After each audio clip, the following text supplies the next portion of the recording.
Good evening my dear friends. स्वागत है आपका एक और वीडियो में, जिसमें हम जानने वाले हैं कि अखबार पढ़ने का तरीका क्या है। हम जो भी न्यूज़पेपर पढ़ते हैं, चाहे वो द हिंदू हो, चाहे वो दैनिक जागरण, राष्ट्रीय संस्करण क्यों ना हो। अब दैनिक जागरण राष्ट्रीय संस्करण का जो न्यूज़ एनालिसिस है वो तो आपके पास बहुत बाद में आता है, लेकिन जो अखबार है वो चाहे वो ऑनलाइन हो चाहे वो ऑफलाइन हो, वो आपके पास बहुत पहले आ जाता है। अगर आपको अखबार पढ़ने का सही तरीका पता चल जाए कि अखबार में हमें एग्ज़ाम पॉइंट ऑफ व्यू से क्या पढ़ना है और क्या छोड़ना है, तो अखबार को पढ़ने में जो लगने वाला टाइम है 1.5 घंटे का, वो आपका कम होकर के आधे 1 घंटे का रह जाएगा और आप बहुत ही आसानी से अपने एग्ज़ाम पॉइंट ऑफ व्यू से जो भी करंट इवेंट हैं उनको आप समझ सकते हैं। तो चलिए करते हैं इस वीडियो की शुरुआत। हम द हिंदू अखबार सिर्फ पढ़ते हैं संपादकीय लेखों और उसकी टिप्पणियों के लिए, यानी जो उसका एडिटोरियल होता है द हिंदू में, और जो थर्सडे को साइंस के लिए जो न्यूज़ आती है, बस वो हमारे लिए इम्पॉर्टेंट है। अब देखिए, अखबार में जो कुछ भी छपा हुआ होता है वो सब हमारे काम का नहीं होता है। मतलब कि चाहे वो 14 पेज का जो अखबार है, उसमें वो 14 पेज हमारे लिए इम्पॉर्टेंट नहीं है। हमारे लिए इम्पॉर्टेंट है सेगमेंट, इम्पॉर्टेंट सेगमेंट जो कि न्यूज़ में हो, जो कि न्यूज़ में हो, तो ये हमारे लिए इम्पॉर्टेंट है। अब पढ़ने का तरीका क्या है? तो सबसे पहले हम अखबार का पहला पेज देखेंगे, जिसको मुख्य पृष्ठ कहते हैं दैनिक जागरण राष्ट्रीय संस्करण में। तो उसमें क्या है, ये जो पहला पेज होता है, ये सबसे इम्पॉर्टेंट न्यूज़ का पेज होता है और इसको बहुत ही ध्यान से पढ़ना होता है। इसमें क्या होता है, पिछले दिन की घटनाओं का मैप और ऐसी घटनाओं का अंदाज़ा जो चलती रहेंगी और लेख लिखा जाएगा जिन पर। मतलब कुछ घटनाएं ऐसी होंगी, जैसे अभी कोविड का न्यूज़ चल रहा है, तो आपने 3 दिनों से आप देख रहे होंगे कि हर दिन कोविड से रिलेटेड कोई ना कोई घटना आ रही है, तो वो कहाँ आएगी? ऐसी घटनाओं का अंदाज़ा जो चलती रहेंगी, यानी अब ये चलती रहेगी और इन पर लेख भी लिखा जाएगा और बहुत सारी टिप्पणियाँ भी होंगी। और पिछले दिनों का मैप, मतलब कि जो पिछले दिन घटनाएं हुई, जैसे कि प्रलय के लिए, प्रलय बैलिस्टिक मिसाइल हो, है ना, डीआरडीओ ने क्या किया, है ना, मिशन अमृत सरोवर। तो ये सब क्या है, ये पिछले दिनों की घटनाओं का मैप होता है कि पिछले दिन क्या घटनाएं हुई, और उनका ये मैप होता है एक तरीके से। अब क्या है, हमें इसका अध्ययन करना होता है, उसके बाद हमें लास्ट पेज पे जाना होता है और अध्ययन करना होता है संपादकीय पेज का। ये मोस्ट इंपॉर्टेंट सेगमेंट होता है किसी भी अखबार का। तो इसमें क्या है, ये मोस्ट इंपॉर्टेंट होता है पेज, खास तौर से यूपीएससी के लिए, जहाँ पर क्या होता है, अखबार का सत्य, जहाँ समाचार न होकर विचार। मुख्य परीक्षा के लिए समाचार कम, विचार अधिक चाहिए। यानी कि हमें अगर मेंस एग्जामिनेशन में अच्छे नंबर चाहिए, तो हमें समाचार नहीं, हमें विचार चाहिए। और वो विचार हमें एडिटोरियल में, एक जो जर्नलिस्ट होता है वो जब लिखता है, तो वो तर्क के साथ में लिखता है, पॉजिटिव नेगेटिव के साथ में लिखता है। तो उसमें एक होता है संपादकीय लेख और एक होता है संपादकीय टिप्पणियाँ।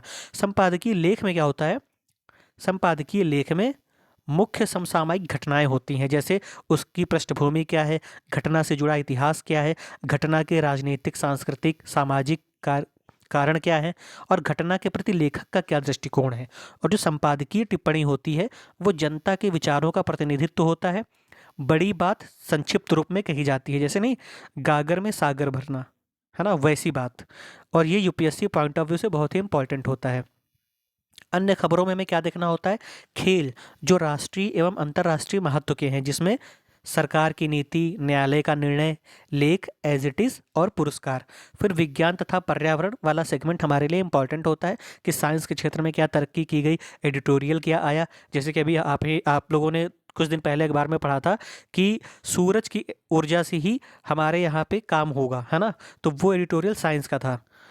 अब हम बात करते हैं कैसे पढ़ना है। तो जो इकोनॉमी का सेगमेंट होता है, आर्थिक पृष्ठ, उसको ध्यान से पढ़ना है, अध्ययन करना है, साथ में पेन रखना है, और जो उसमें महत्वपूर्ण लाइन होगी उसको अंडरलाइन कर लेना है। फिर अखबारों के कुछ अंशों की कटिंग्स अपने पास रखना है, और वो कटिंग्स या एडिटोरियल जिनमें कि आपके एग्ज़ाम पॉइंट ऑफ व्यू से बहुत ही बढ़िया तर्क दिए गए हों, और इन लोगों को भी अंडरलाइन करके रखें, बीच बीच में इन्हें देखते भी रहें। उसके बाद आपको किसी राष्ट्रीय और अंतर्राष्ट्रीय घटना पर उस स्थान को नक्शे पर ज़रूर देखें, मतलब कोई भी घटना घटी तो आप उसको मैप पे ज़रूर देखें। फिर क्या है, पूरा अखबार पढ़ने के बाद कम से कम 15 मिनट आप पढ़े हुए के बारे में सोचने में लगाएं और मन ही मन याद करें कि आपने आज क्या क्या पढ़ा था। मतलब रिवाइज़ करना है 15 मिनट में कि आपने आज के अखबार में क्या क्या पढ़ा, कौन कौन सा इवेंट था, और आपको रिवाइज़ करना है, याद करना है। और जिन तथ्यों को आपने जाना उनका उपयोग करिए, साल भर की खबरें नोट करते रहें और उसे पढ़ते रहें, जिससे आपका क्या होगा, जीएस एक्सीलेंट हो जाएगा, जीएस आपका मजबूत हो जाएगा। और प्रारंभिक परीक्षा और मुख्य परीक्षा का अनसॉल्व्ड पेपर जरूर देखें, यानी पीवाईक्यू, पीवाईक्यू जरूर देखें। आपको अगर पता है कि प्रीवियस ईयर क्वेश्चन का एनालिसिस कैसे किया जाता है तब तो अच्छी बात है। अगर आपको नहीं पता है कि प्रीवियस ईयर क्वेश्चंस का एनालिसिस कैसे करना है और हम कैसे उसमें से टॉपिक निकालें कि आने वाले एग्ज़ाम को हम गेस कर सकें कि आने वाले एग्ज़ाम में कौन कौन से ऐसे इंपॉर्टेंट टॉपिक हैं हमारे जीएस में, हिस्ट्री, पॉलिटी, इकोनॉमी में, जिन्हें हमें पढ़ना है, और कौन से ऐसे टॉपिक हैं जिन्हें हमें छोड़ना है। अगर आप ऐसा जानते हैं करना तो ठीक है, अगर आप नहीं जानते हैं तो आप वीडियो के कमेंट सेक्शन में मुझे बता सकते हैं, मैं इस पर आपके लिए एक सेपरेट वीडियो ला दूंगा।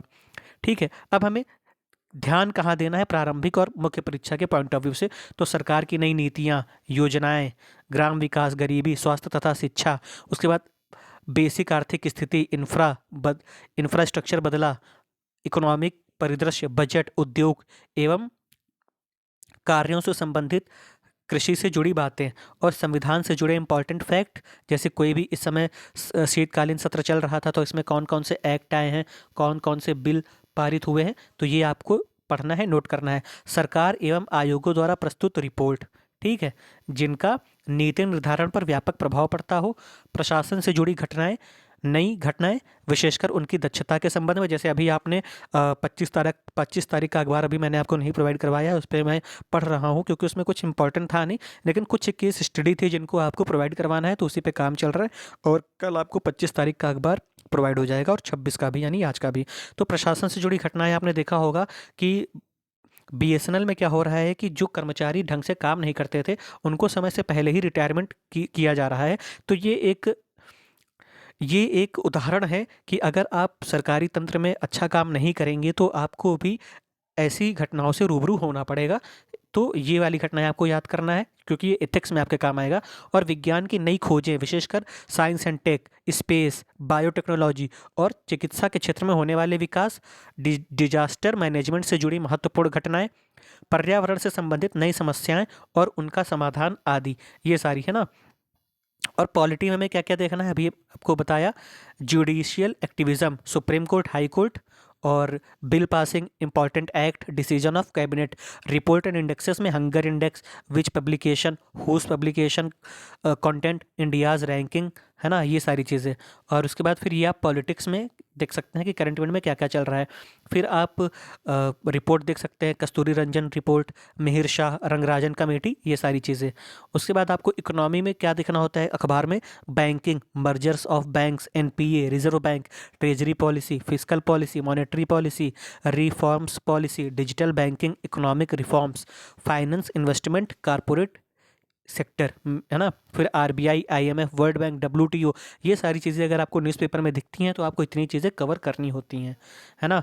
और कारपोरेट सेक्टर में क्या क्या देखना होता है, financing, working culture, social responsibility, है ना, ये सारी चीज़ें।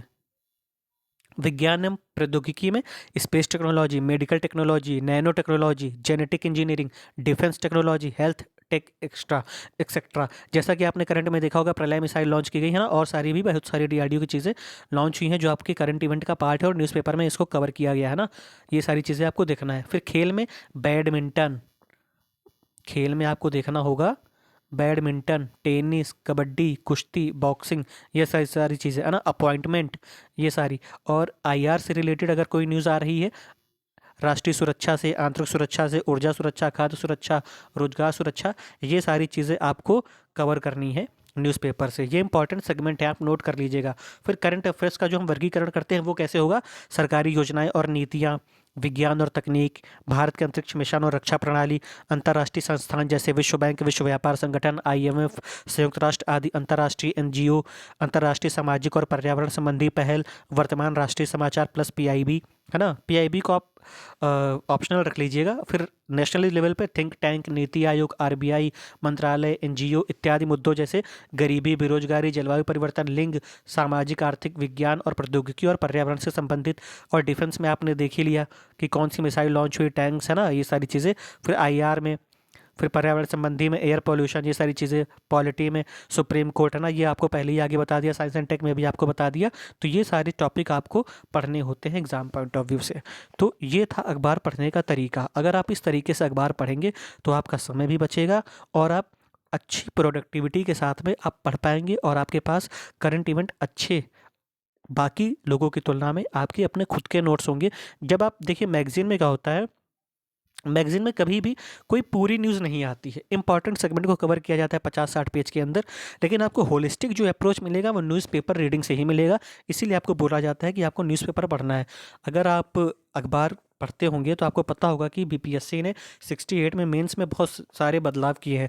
और उसमें जो बदलाव हुआ है उसमें ये हुआ है कि अगर आप न्यूज़पेपर रीड करेंगे डेली तो आप वहाँ पे तर्क के साथ में ऐसे लिख पाएंगे या अपने तर्क के साथ में अच्छा आंसर लिख पाएंगे। अब जब आप अच्छा आंसर लिखेंगे तभी आप सेलेक्ट होंगे, वरना आप सेलेक्ट नहीं होंगे। ये बीपीएससी आयोग ने क्लियर कर दिया है अपनी तरफ से सिलेबस को बदल कर। तो आपको इस तरह से न्यूज़पेपर की रीडिंग करनी है और अच्छे से अपने आप को बनाना है, बेस्ट अपना देना है। तो ये था आज का। तो मैंने सोचा आपको बता दिया जाए कि न्यूज़पेपर को कैसे रीड किया जाता है। बाकी 25 का अखबार और 26 यानी आज का अखबार कल आपको प्रोवाइड किया जाएगा। आप इस चैनल के साथ बने रहें। अगर आपने इस चैनल को सब्सक्राइब नहीं किया है तो प्लीज़ इस चैनल को सब्सक्राइब कर लीजिएगा। Thank you.